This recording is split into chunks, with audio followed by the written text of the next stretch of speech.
રાજકોટ ખાતે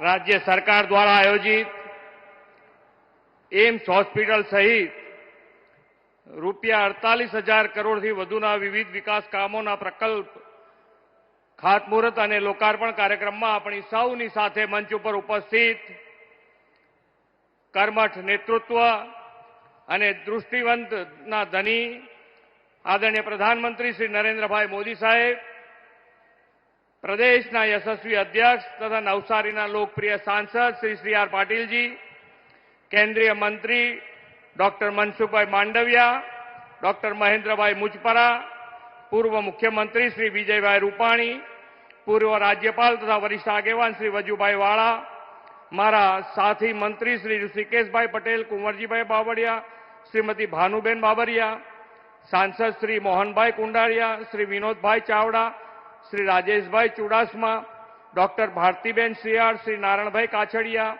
રાજ્યસભાના સાંસદ શ્રી રામભાઈ મોકરિયા, શ્રી કેસરીદેવસિંહ ઝાલા, જિલ્લા પંચાયતના પ્રમુખ શ્રીમતી પ્રવીણાબેન રંગાણી, રાજકોટના મેયર શ્રીમતી નયનાબેન પઢેડિયા, ધારાસભ્ય શ્રી ઉદયભાઈ કાનગડ, ડોક્ટર દર્શિતાબેન શાહ, જયેશભાઈ રાદડિયા, શ્રી રમેશભાઈ ટીલાળા, શ્રીમતી ગીતાબેન જાડેજા, ડોક્ટર મહેન્દ્રભાઈ પાડલિયા, જીતુભાઈ સોમાણી, શ્રી દુર્લભજીભાઈ દેથરિયા, ચૂંટાયેલા જનપ્રતિનિધિ, સંગઠનના પદાધિકારી, પ્રેસ મીડિયાના મિત્રો તથા વિશાળ સંખ્યામાં ઉપસ્થિત ભાઈઓ બહેનો સૌને મારા નમસ્કાર.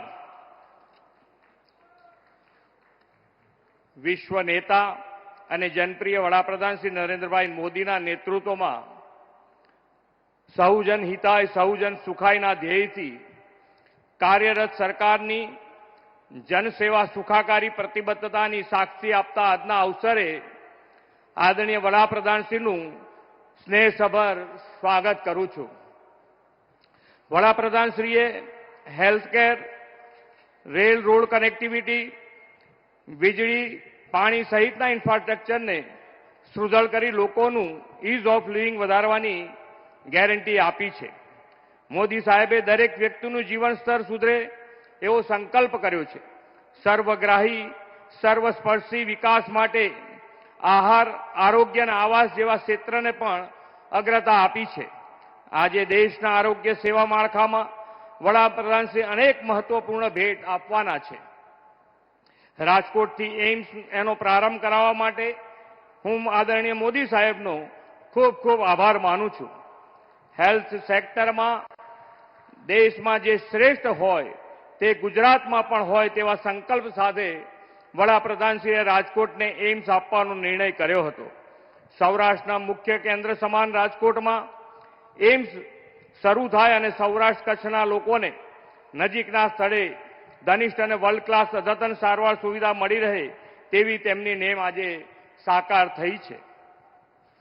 2020માં આદરણીય મોદી સાહેબે આ એમ્સનું ખાતમુહૂર્ત કર્યું હતું અને આજે તેમના જ વરદ હસ્તે લોકાર્પણ થવાનું છે. એટલું જ નહીં, રાજ્ય સરકારના વિભાગો દ્વારા સૌરાષ્ટ્ર વિસ્તારના આરોગ્યની સુખાકારીની સાથે પાણી, વીજળી, રોડ રસ્તા સુધારણા, કનેક્ટિવિટીના વિવિધ પ્રકલ્પોની ભેટ સાથે આજે સર્વાંગી વિકાસનો ઉત્સવ છે. સૌરાષ્ટ્ર વિસ્તારના પાણીની સમસ્યા આદરણીય વડાપ્રધાનશ્રીના વિઝનથી સૌની યોજના દ્વારા નર્મદાના જળ સૌરાષ્ટ્રના 115 જળાશયોમાં પહોંચ્યા છે અને પાણીનો દુકાળ ભૂતકાળ બન્યો છે. છેક છેવાડાના ગ્રામીણ વિસ્તારો સુધી પૂરતું પાણી પહોંચાડીને હર ઘર જલની નેમ સાકાર થઈ છે. આજે સૌરાષ્ટ્રના 3 જિલ્લામાં 287 કરોડથી વિવિધ પાણી પુરવઠા યોજનાના ખાતમુહૂર્ત તેઓ કરવાના છે. પાણી સાથે ઉર્જા, વીજળી પણ સરળતાએ લોકોને મળે તે માટે 566 કરોડના ખર્ચે નિર્માણ થયેલ વિવિધ સબસ્ટેશનના લોકાર્પણથી અવિરત અને ગુણવત્તાયુક્ત વીજળીનો પુરવઠો મળતો થશે. પહેલા ગામો, નગરો પાકા રસ્તાની સુવિધા માંગતા હવે વિકાસ એવો વેગવંતો અને વિશાળ થયો છે કે 6 લેન 4 લેનની માંગ વધી છે. વડાપ્રધાનશ્રીએ જનતા જનાર્દનની આવી વિકાસ આકાંક્ષાઓ સંતોષવાની ગેરંટી આપી છે. આજે સૌરાષ્ટ્રને 242 કરોડના માર્ગ વિકાસના કામો તેઓ આપવાના છે. વડાપ્રધાનશ્રીના સફળ પ્રયાસોથી કચ્છના ધોળાવીરાને વર્લ્ડ હેરિટેજ સાઇટમાં સ્થાન મળ્યું છે. આ વર્લ્ડ હેરિટેજ સાઇટના વિવિધ પ્રવાસન વિકાસના કરોડોના કામનો આજે પ્રારંભ થવાનો છે. વડાપ્રધાનશ્રીએ ગુજરાતમાં આ અઠવાડિયે વિકાસ કામોની હેલી વરસાવી છે. હજુ 3 દિવસ પહેલા જ 57,000 કરોડથી વધુ રકમના વિકાસના કામો ઉત્તર ગુજરાત અને દક્ષિણ ગુજરાતને તેમણે ભેટ આપ્યા છે. આજે સવારે દ્વારકાધીશના ચરણોમાં પૂજા વંદન કરીને આજના આ વિકાસોત્સવનો પ્રારંભ તેમણે કર્યો અને 4100 કરોડના કામો દ્વારકા જામનગરને આપ્યા છે. હવે રાજકોટમાં કેન્દ્ર અને રાજ્ય સરકારના મળીને 48,000 કરોડના કામોની સોગાત તેઓ આપવાના છે. માત્ર 4 જ દિવસમાં ગુજરાતની ધરતી પર અંદાજે 1,10,000 કરોડથી વધુના 300 ઉપરાંતના કામો રાજ્યના ઇતિહાસમાં પ્રથમ ઘટના હશે એમ હું માનું છું. આદરણીય શ્રી નરેન્દ્રભાઈએ વિકાસના દરેક કામોમાં સામાન્ય માનવી, ગરીબ, છેવાડાના અંત્યોદયના હિતોને કેન્દ્રમાં રાખીને ચાલનારા લોકનાયક છે.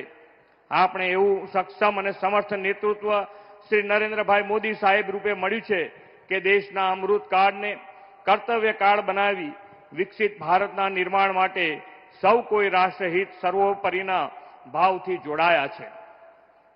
વિકસિત ભારતના નિર્માણમાં વડાપ્રધાનશ્રીએ ગરીબ, યુવા, અન્નદાતા અને નારી શક્તિને મહત્વના પિલ્લર કહ્યા છે.